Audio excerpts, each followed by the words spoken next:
Hello दोस्तों, जैसा आपको पता है कि हमने एक नया सिस्टर चैनल शुरू किया है, ऑक्टफॉक्स गोल्डन स्क्रीन, जिसमें वो दुनिया के कुछ सुने, कुछ अनसुने बेहतरीन फिल्में, ड्रामा और सीरीज को एक्सप्लेन करेगी, जिसका लिंक मैंने डिस्क्रिप्शन बॉक्स में दे दिया है। इस एक्सप्लेनेशन के बाद आप उसे ज़रूर सुनिएगा और अगर आपको उनका एक्सप्लेनेशन अच्छा लगे तो लाइक और सब्सक्राइब भी ज़रूर कीजिएगा। आपका साथ और सपोर्ट हमारे लिए बहुत मायने रखता है। तो चलिए बिना देरी किए सीधे चलते हैं एक्सप्लेनेशन की तरफ।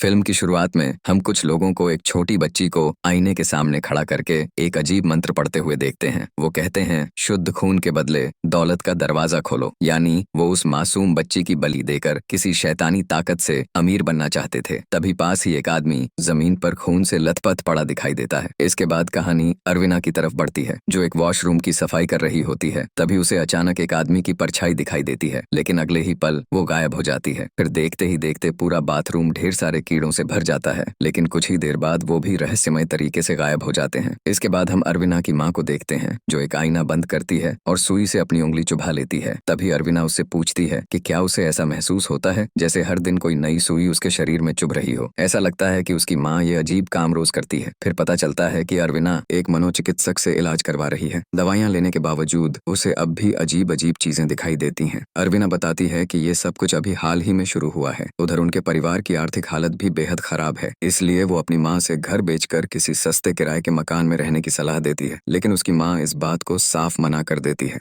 अगली सुबह अरविना का बेटा जोड़ी अपने दोस्तों के साथ समुद्र किनारे जाने की जिद करता है, लेकिन अरविना उसे साफ मना कर देती है, जिस वजह से जोड़ी उदास हो जाता है। तो अरविना प्यार से उसे समझाकर शांत करती है। इसके बाद हम अरविना के भाई रियान को देखते हैं, जिसे जुए की बुरी लत लगी हुई है और वो भारी कर्ज में डूबा हुआ है। तभी कुछ लोग घर के बाहर आकर जोर जोर से चिल्लाने लगते हैं और अपना पैसा तुरंत वापस मांगते हैं। रियान अरविना से कहता है कि वो बाहर जाकर किसी तरह उन लोगों को संभाले, लेकिन अरविना साफ कह देती है कि उसके पास जो थोड़े बहुत पैसे हैं वो सिर्फ घर चलाने के लिए हैं, रियान का कर्ज चुकाने के लिए नहीं। तब रियान उसे सलाह देता है कि वो अपनी नौकरी वाली जगह से फिर से लोन ले ले। अरविना बिना कुछ कहे जोड़ी को लेकर घर के पिछले दरवाजे से काम पर निकल जाती है। रास्ते में वो अपना घर बेचने का बोर्ड लगाती है, लेकिन तभी एक आदमी गुस्से में आकर उसे तुरंत फाड़कर नीचे गिरा देता है। अरविना अपनी फैक्ट्री पहुंचती है, जहां सैलरी मिलने का दिन होता है, लेकिन जैसे ही उसे अपनी तनख्वाह मिलती है, उसे पता चलता है कि पुराने लोन की वजह से उसमें से बड़ी रकम पहले ही काट ली गई है। ये देखकर वो परेशान हो जाती है और अपने मालिक से कहती है कि उसे पैसों की बहुत जरूरत है, इसलिए उसे एक और लोन दे दिया जाए। लेकिन उसका बॉस साफ इनकार कर देता है और ताना मारते हुए कहता है, जब पुराना कर्ज ही नहीं चुका पा रही हो तो नया लोन कैसे चुकाओगी। टूटे हुए दिल के साथ अरविना फिर से अपने काम में लग जाती है। उधर जोड़ी खेलने की जिद करता है, लेकिन काम का समय होने की वजह से अरविना उसे मना कर देती है। नाराज होकर जोड़ी चुपके से फैक्ट्री के उस हिस्से की तरफ चला जाता है जहाँ जाना बेहद खतरनाक था। तभी अचानक एक भयानक हादसे की आवाज गूंज उठती है। अगले ही पल जोड़ी दर्द से चीखते हुए अपनी माँ को पुकारता है। उसकी चीख सुनते ही वहाँ मौजूद लोग घबरा जाते हैं और चिल्लाने लगते हैं। इसके तुरंत बाद जोड़ी को अस्पताल ले जाया जाता है, लेकिन डॉक्टर बताते हैं कि उसका इलाज शुरू करने के लिए करीब 15 मिलियन इंडोनेशियाई रुपए की जरूरत होगी। इतनी बड़ी रकम जुटाना अरविना के लिए नामुमकिन था। फिर भी वो डॉक्टर से हाथ जोड़कर कहती है कि किसी भी तरह उसके बेटे की जान बचा लें। तभी वहाँ रियान पहुंचता है, लेकिन घर पर आई इतनी बड़ी मुसीबत के बावजूद उसे किसी बात की परवाह नहीं होती। वो फोन पर किसी से लॉटरी के नंबरों की बात कर रहा होता है और साथ ही उससे पैसे उधार भी मांग रहा होता है। ये देख अरविना गुस्से में उससे पूछती है कि इतनी बड़ी मुसीबत के वक्त भी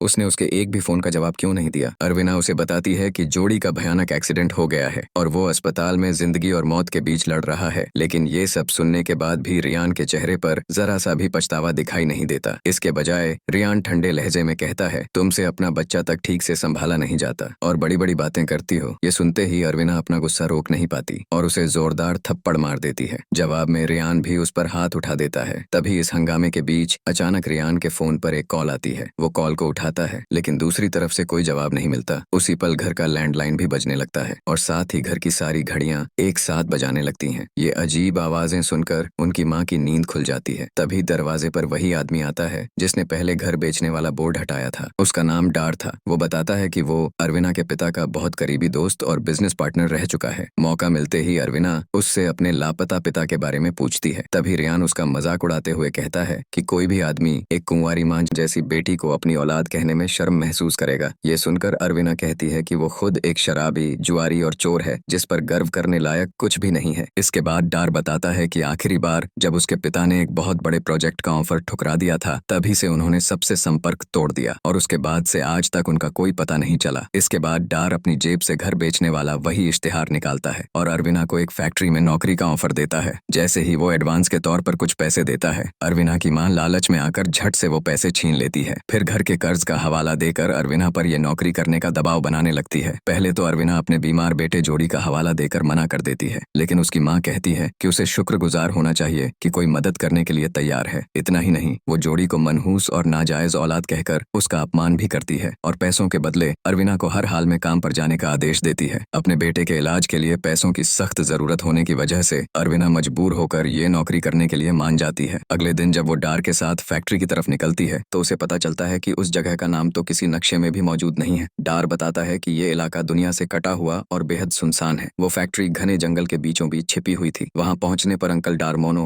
अरविना की मुलाकात फैक्ट्री के मालिकों से करवाते हैं। ऊपर से देखने पर सभी लोग काफी मिलनसार और अच्छे लगते हैं। उनमें से एक आदमी इल्यासा उसे पूरी फैक्ट्री घुमाकर दिखाता है, लेकिन घूमते घूमते वो अरविना को एक बेहद अजीब इंस्ट्रक्शन देता है। वो कहता है, यहाँ हमेशा आईनों को ढककर रखना। बातों ही बातों में इल्यासा बताता है कि कभी वो डार और अरविना के पिता बहुत अच्छे दोस्त हुआ करते थे। इतना ही नहीं, इस फैक्ट्री को खड़ा करने में भी उसके पिता का बड़ा हाथ था, लेकिन वक्त के साथ बिजनेस की वजह से उनकी दोस्ती टूट गई। ये सुनकर अरविना बताती है कि जब वो सिर्फ 7 साल की थी तभी उसके पिता अचानक लापता हो गए थे। फिर भी उसे आज तक यकीन है कि एक दिन वो जरूर लौट कर आएंगे। इसके बाद इल्यासा उसे समझाता है कि यहाँ का काम ज्यादा मुश्किल नहीं है, बस पूरा ध्यान लगाकर करना पड़ता है। फिर वो फैक्ट्री के कुछ सख्त नियम बताता है। पहला नियम ये था कि काम के दौरान किसी भी कर्मचारी को अपना मोबाइल फोन इस्तेमाल करने की बिल्कुल इजाजत नहीं है। वो कहता है कि यहाँ वैसे भी मोबाइल का कोई सिग्नल नहीं आता। अगर कोई बहुत बड़ी इमरजेंसी हो तो ऑफिस का फोन इस्तेमाल किया जा सकता है। इसके बाद वो एक और बेहद अजीब नियम बताता है। वो कहता है कि जैसे ही फैक्ट्री में एक खास गाना बजना शुरू हो, उसी पल सभी लोगों को वहाँ से तुरंत बाहर निकल जाना होगा। अरविना को ये बात थोड़ी अजीब जरूर लगती है। इसके बाद उसे फैक्ट्री के पीछे बने हॉस्टल में ठहराया जाता है। जब वो अपने कमरे के अंदर जाती है तो वहाँ एक लड़की बिस्तर पर बैठी रो रही होती है, लेकिन जैसे ही उस लड़की की नजर अरविना पर पड़ती है, वो बिना कुछ कहे कमरे से बाहर चली जाती है। सामने वाले बिस्तर पर कोई गहरी नींद में सो रहा होता है। अरविना बाथरूम चली जाती है, लेकिन जैसे ही उसकी नजर पानी की टंकी पर पड़ती है, वो देखती है कि उसके अंदर बिना किसी वजह के बुलबुले उठने लगे हैं। अगले ही पल उस टंकी के अंदर से उसके बीमार बेटे जोड़ी की बेजान लाश धीरे धीरे ऊपर तैर कर आने लगती है। यह खौफनाक मंजर देखकर अरविना डर के मारे वहाँ से भाग खड़ी होती है। अगली सुबह उसकी मुलाकात उसकी रूममेट त्रि से होती है। बातों बातों में अरविना उससे पूछती है कि पिछली रात सामने वाले बिस्तर पर जो लड़की सो रही थी वो कहाँ गई। ये सुनते ही त्रि हैरानी से उसकी तरफ देखने लगती है। तभी अरविना की नजर उस बिस्तर पर पड़ती है जिस पर धूल की इतनी मोटी परत जमी होती है जैसे वहाँ सालों से कोई सोया ही न हो। तब उसे एहसास होता है कि पिछली रात उसने इंसान नहीं बल्कि किसी और चीज को देखा था। फैक्ट्री जाते वक्त त्रि अरविना को वहाँ के नियमों के बारे में सख्त चेतावनी देती है। वो कहती है कि पिछली रात उसका बच जाना सिर्फ उसकी किस्मत थी। फिर वो साफ साफ बताती है कि जैसे ही फैक्ट्री में वो खास गाना बजे, उसे कभी भी बाहर नहीं निकलना है और उस दौरान किसी भी हालत में काम भी नहीं करना है। त्रि उसे चेतावनी देती है कि जितने ज्यादा नियम तोड़ोगी, इस जगह से जिंदा निकलना उतना ही मुश्किल होता जाएगा। दूसरे सीन में इल्यासा सबको बताता है कि कुछ चुने हुए कर्मचारियों को देबान की नई फैक्ट्री में काम करने का सुनहरा मौका मिलेगा। जिन लोगों का चयन होगा उन्हें मोटा बोनस भी मिलेगा और उनकी मौजूदा तनख्वाह से 3 गुना ज्यादा सैलरी दी जाएगी। ये सुनकर सभी कर्मचारी पूछते हैं कि आखिर चुनाव कैसे होगा। इस पर इल्यासा कहता है कि उसके पास एक खास सूची है जिसके आधार पर सबसे बेहतरीन कर्मचारियों को चुना जाएगा। इतना बड़ा लालच सुनते ही सभी लोग और भी मेहनत से काम में जुट जाते हैं। उधर अरविना बाटिक प्रिंटिंग करते वक्त बार बार गलतियां करने लगती है। तब वो त्रि से मदद मांगती है। त्रि उसे सिखाती है कि कपड़े के कोनों को हल्के हाथ से सही तरीके से दबाना चाहिए ताकि रंग ज्यादा गहरा न हो, लेकिन अरविना का ध्यान बार बार भटकता रहता है। इसी वजह से उसका काम सबसे आखिर में खत्म होता है और जब वो फैक्ट्री से निकलने की तैयारी कर रही होती है तभी उसके पीछे मौजूद नो एंट्री वाला दरवाजा अपने आप धीरे धीरे खुल जाता है। अगले ही पल उसे ऐसा महसूस होता है जैसे अंदर से कोई उसका नाम लेकर बुला रहा हो। आवाज के पीछे पीछे चलते हुए अरविना उस मना किए गए दरवाजे की तरफ बढ़ने लगती है। तभी एक दूसरा कर्मचारी अवांग उसे रोक देता है। वो अरविना को चेतावनी देता है कि छुट्टी के बाद इस जगह पर इधर उधर भटकना बिल्कुल सेफ नहीं है। उस रात जब अरविना हॉस्टल लौटती है तो पूरा हॉस्टल सुनसान पड़ा होता है। तभी वो पानी पीने के लिए डिस्पेंसर के पास जाती है, लेकिन जैसे ही वो गिलास आगे करती है उसमें गाढ़ा लाल खून जैसा तरल बहने लगता है। इतना ही नहीं, टंकी के अंदर एक कटा हुआ इंसानी सिर बार बार उसका नाम पुकारने लगता है। ये खौफनाक मंजर देखकर उसकी रूह कांप उठती है। अगले दिन फैक्ट्री में मिस राम्या प्रिंटिंग के काम की जांच कर रही होती है। तभी प्रिंटिंग में हुई एक छोटी सी गलती का इल्जाम एक गर्भवती महिला कर्मचारी पर लगा दिया जाता है। रोते हुए वो बार बार कहती है कि उसने जानबूझकर कोई गलती नहीं की, ये सब गलती से हुआ है। लेकिन राम्या बेरहमी से कहती है कि यहाँ गलतियों की कोई माफी नहीं होती। इसके बाद गर्भवती होने के बावजूद उस औरत को जबरदस्ती घसीटकर वहां से ले जाया जाता है। उसी मौके का फायदा उठाकर अरविना चुपके से अपने बनाए हुए बाटिक कपड़े को त्रि की टोकरी में रख देती है। जांच खत्म होने के बाद त्रि उससे पूछती है कि उसने उसकी मदद क्यों की। तब अरविना अपने असली इरादे का खुलासा करती है। अरविना उसे समझाती है कि अगर मिस्टर इल्यासा की नजर में आकर चुना जाना है तो सिर्फ मेहनत करना ही काफी नहीं है, उसके लिए सही तरीका भी आना चाहिए। अरविना पहले ही समझ चुकी थी कि त्रि का असली सपना देबान की नई फैक्ट्री में ट्रांसफर होना है, लेकिन अरविना की मंजिल बिल्कुल अलग थी। वो अपने बीमार बेटे जोड़ी को छोड़कर किसी दूसरे शहर नहीं जाना चाहती थी। उसे तो बस उसके इलाज के लिए मिलने वाला बोनस चाहिए था। इसीलिए अरविना उसके सामने एक सौदा रखती है। वो कहती है कि अगर त्रि चुनी जाती है तो बदले में उसे अपना पूरा बोनस अरविना को देना होगा। त्रि ये शर्त मान लेती है। इसके बाद हर दिन काम खत्म होने पर अरविना चुपके से अपने बनाए हुए कुछ बाटिक कपड़े त्रि की टोकरी में डाल देती है, ताकि उसकी गिनती सबसे ज्यादा हो और वो हमेशा प्रोडक्शन लिस्ट में सबसे ऊपर बनी रहे। दिन के आखिर में जब सभी के काम का हिसाब लगाया जाता है तो अपनी बढ़ी हुई गिनती देखकर त्रि खुश हो जाती है। उसे लगने लगता है कि उसने सबसे ज्यादा काम किया है, लेकिन अरविना उसे बताती है कि दूसरे कर्मचारियों ने उससे भी ज्यादा बाटिक कपड़े तैयार किए हैं। ये सुनते ही त्रि का चेहरा उतर जाता है। उसे डर सताने लगता है कि अगर उसका चयन नहीं हुआ तो शायद वो कभी अपने भाई बहनों के पास वापस नहीं लौट पाएगी। त्रि की ऐसी हालत देखकर उस रात अरविना की आंखों में नींद नहीं आती। आधी रात को वो चुपके से फैक्ट्री के अंदर घुस जाती है और त्रि के लिए ज्यादा बाटिक कपड़े बनाने लगती है। लेकिन तभी अचानक फैक्ट्री की छत से खून टपकना शुरू हो जाता है। इससे पहले कि वो कुछ समझ पाती, एक कटा हुआ इंसानी सिर उसके सामने आ गिरता है। उसका मुंह लगातार कुछ बड़बड़ा रहा होता है, जिसे सुनकर अरविना डर के मारे जोर से चीख पड़ती है। उसकी चीख सुनकर बाहर खड़ा गार्ड सतर्क हो जाता है। खुद को बचाने के लिए अरविना भागकर इल्यासा के ऑफिस में छिप जाती है। वहाँ उसकी नजर एक तस्वीर पर पड़ती है जिसमें उसके पिता दिखाई देते हैं। तभी उसे अपना मोबाइल याद आता है, जिसे इल्यासा ने पहले ही दिन उससे ले लिया था। वो जल्दी जल्दी अलमारी में अपना फोन ढूंढने लगती है ताकि अपने बेटे जोड़ी की कोई खबर मिल सके। तभी अचानक उसे किसी के रोने की आवाज सुनाई देती है। जैसे ही वो पीछे मुड़कर देखती है, उसके सामने वही गर्भवती औरत खड़ी होती है जिसे कुछ दिन पहले जबरदस्ती घसीट कर ले जाया गया था। लेकिन अब उसका चेहरा बेहद डरावना बन चुका था। वो धीरे धीरे अरविना की तरफ बढ़ती है और अपना खून से लथपथ पेट दिखाती है। ये खौफनाक नजारा देखकर अरविना के होश उड़ जाते हैं। अगली सुबह जब उसकी आंख खुलती है तो वो देखती है कि उसके पूरे शरीर पर दर्जनों झोंकें रेंग रही हैं। त्रि तुरंत उन झोंकों पर नमक छिड़क देती है, जिससे वो एक एक करके उसके शरीर से अलग होने लगती हैं। आखिरकार वो दिन भी आ जाता है जिसका सभी को इंतजार था। मिस्टर इल्यासा सबके काम का नतीजा सुनाने के लिए आते हैं। त्रि का सपना आखिर सच हो जाता है, क्योंकि उसका चयन देबान की नई फैक्ट्री के लिए हो जाता है। ये खबर सुनकर उसकी खुशी का ठिकाना नहीं रहता। वहीं दूसरी तरफ अरविना को एक बार फिर अजीब अजीब चीजें दिखाई देने लगती हैं। उसे अपने सामने बीमार जोड़ी नजर आता है। तभी इल्यासा एक और ऐलान करता है। वो बताता है कि इस बार सबसे बेहतरीन काम करने के लिए अरविना को एक खास बोनस दिया जाएगा। बोनस देते हुए वो उसे बधाई देता है और कहता है कि वो बाकी कर्मचारियों के लिए एक अच्छा उदाहरण बने और फैक्ट्री के हर नियम का सख्ती से पालन करे। इसके बाद राम्या त्रि को अपने साथ लेकर वहां से चली जाती है। ब्रेक के दौरान अवांग इशारों इशारों में अरविना को बताता है उसे सब पता है कि उसने मिस्टर इल्यासा को कैसे बेवकूफ बनाया था। शाम को हॉस्टल लौटने के बाद अरविना त्रि से अपने हिस्से के बोनस के पैसों की मांग करती है, लेकिन त्रि बिना कुछ बोले अचानक अपना हाथ मुंह के अंदर डालती है। उसके जाने के बाद अरविना की नजर जमीन पर पड़े एक दांत पर पड़ती है। वो त्रि का टूटा हुआ दांत था। ये देखकर वो चुपके से त्रि का पीछा करते हुए बाथरूम तक पहुंच जाती है। दरवाजे के छोटे से छेद से झांक कर वो जो देखती है, उसे देखकर उसके होश उड़ जाते हैं। त्रि अपने ही दांत एक एक करके खुद उखाड़ रही होती है। अगले ही पल त्रि दरवाजा खोलकर ऐसे बाहर निकलती है जैसे कुछ हुआ ही न हो। अरविना उसका पीछा करने लगती है। त्रि सीधे फैक्ट्री की तरफ बढ़ रही होती है। तभी अचानक अवांग अंधेरे से निकलकर अरविना को अपनी तरफ खींच लेता है। इसके बाद वो उसे फैक्ट्री का एक ऐसा डरावना सच बताता है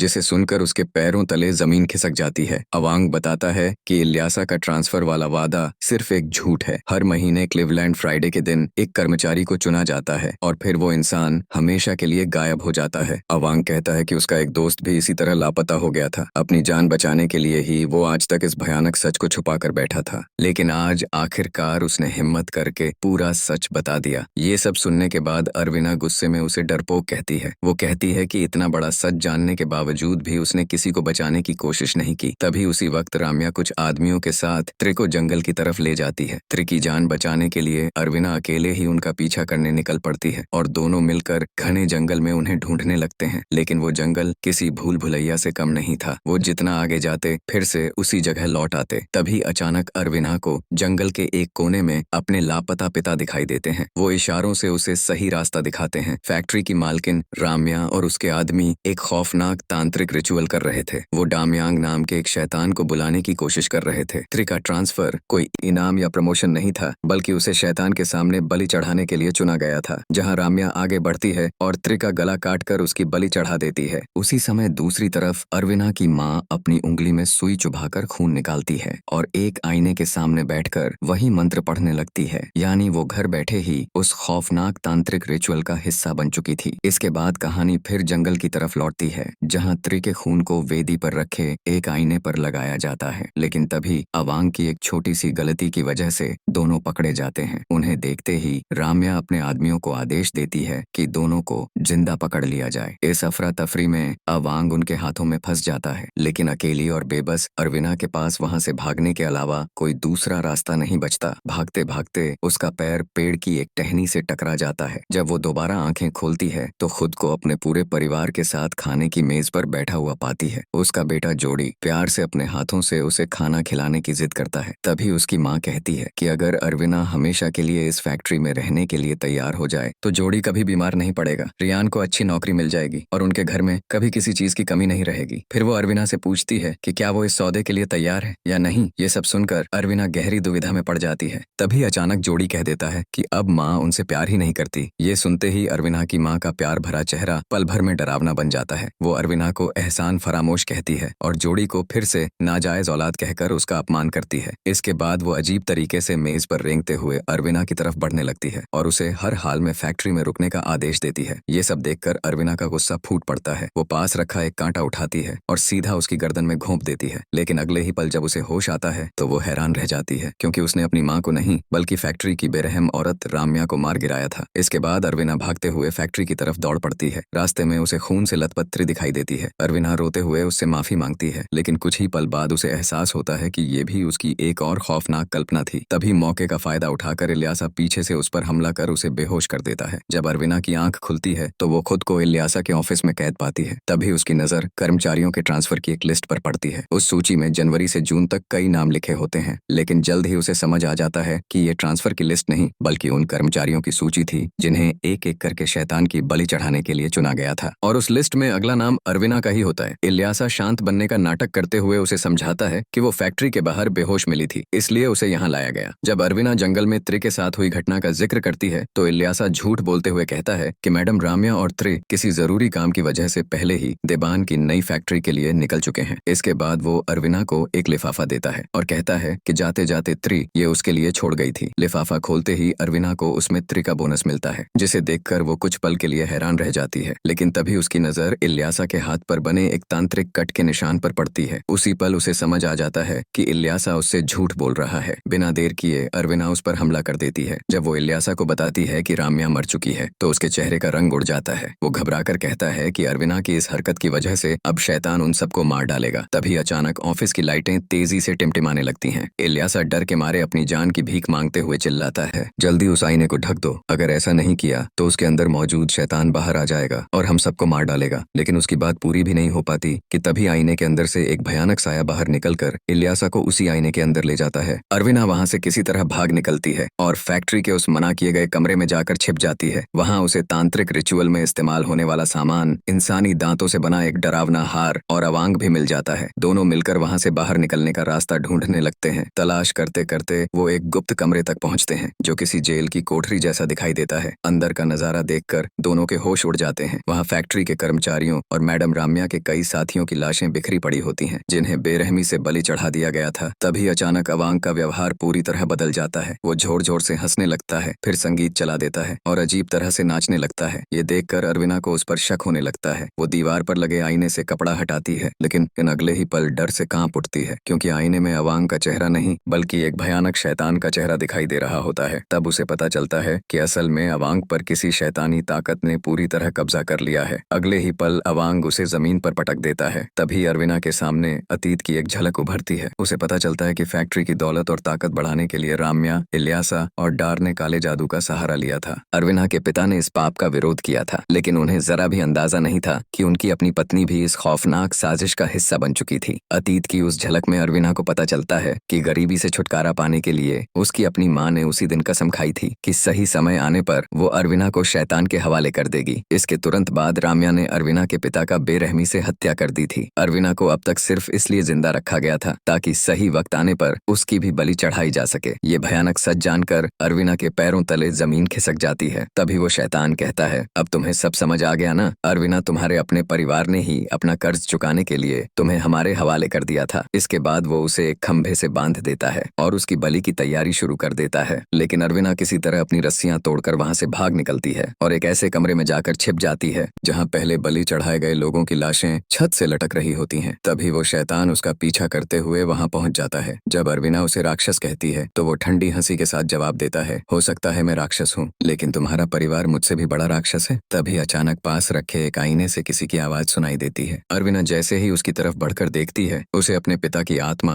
और उन सभी मजदूरों की आत्माएं दिखाई देती हैं जिन्हें बलि चढ़ाया गया था। बिना एक पल गवाए अरविना पूरी ताकत से उस आईने पर वार कर देती है। आईना टूटते ही शैतान चीख उठता है। गुस्से में वो अरविना को जोर से धक्का देता है और उसे घसीटते हुए फिर उसी जंगल में बने बलि वाले स्थान पर ले जाता है। वहाँ अवांग के शरीर में मौजूद शैतान उसका गला दबाने लगता है। अरविना भी पूरी ताकत से मुकाबला करती है और उसे जमीन पर गिरा देती है। लेकिन तभी वो शैतान अरविना के बेटे जोड़ी का रूप धारण कर लेता है। अपने बेटे को सामने देखकर अरविना एक पल के लिए रुक जाती है, लेकिन अगले ही क्षण जोड़ी का चेहरा भयानक रूप में बदल जाता है और वो फिर से उस पर हमला कर देता है। तब अरविना समझ जाती है कि ये उसका बेटा नहीं बल्कि शैतान उसके मन से खेल रहा है। इस मानसिक यातना से तंग आकर वो अपनी ही जान लेने का फैसला कर लेती है। लेकिन हैरानी की बात ये होती है कि वो खुद को जितनी चोट पहुंचाती है, वही घाव उसी वक्त शैतान के शरीर पर भी उभरने लगते हैं। आखिरकार वेदी पर रखा आईना जोरदार धमाके के साथ फट जाता है और शैतान अवांग के शरीर से बाहर निकल जाता है। सबसे चौंकाने वाली बात ये थी कि अरविना के शरीर पर एक खरोंच तक नहीं आती। इसके बाद उसके पिता की आत्मा प्रकट होती है। वो प्यार से उसे गले लगाते हैं, आखिरी बार अलविदा कहकर हमेशा के लिए हवा में विलीन हो जाते हैं। जब नशीली दवा का असर पूरी तरह खत्म होता है तो अरविना देखती है कि वहाँ त्रे और अवांग की लाशें पड़ी हुई हैं। आखिरकार इस भयानक घटना के खत्म होने के बाद वो अपने घर वापस लौट आती है। क्योंकि वो तांत्रिक रिचुअल पूरा नहीं हो पाया था, इसलिए अरविना की माँ अब मौत के दरवाजे पर पहुंच चुकी होती है। अरविना चुपचाप उसके सामने जाकर बैठती है और कमरे में रखा आईना खोल देती है। फिर बाहर निकलने से पहले वो वही कैंची उठाती है। उसी कैंची से वो अपनी माँ की कलाई काट देती है, जिससे धीरे धीरे खून बहने लगता है और आखिरकार उसकी मौत हो जाती है। इसके बाद जब अरविना कमरे से बाहर निकलती है तो उसकी मुलाकात अपने बेटे जोड़ी से होती है। हालांकि उसका चेहरा बुरी तरह झुलस चुका होता है, लेकिन सबसे बड़ी बात ये थी कि वो जिंदा था। फिल्म के पोस्ट क्रेडिट सीन में हम एक बार फिर डारमोनो को देखते हैं। वो फिर से नए शिकार की तलाश में निकल चुका होता है। वो गरीब और मजबूर लोगों को अच्छी तनख्वाह वाली नौकरी का लालच देकर अपने जाल में फंसाता है और उन्हें उसी मौत के कुएं की तरफ धकेल देता है जहां से शायद ही कोई कभी जिंदा लौट पाता है। और इसी के साथ इस खौफनाक फिल्म की कहानी यहीं खत्म हो जाती है। दोस्तों, अगर आपको ये एक्सप्लेनेशन अच्छी लगी हो तो इसे लाइक कर देना और अगर अभी तक सब्सक्राइब नहीं किए हो तो सब्सक्राइब भी कर देना। इसी के साथ ये फिल्म यहीं एंड हो जाती है। तो चलिए मिलते हैं ऐसी ही एक दूसरी एक्सप्लेनेशन में जहां डर का बसेरा हो।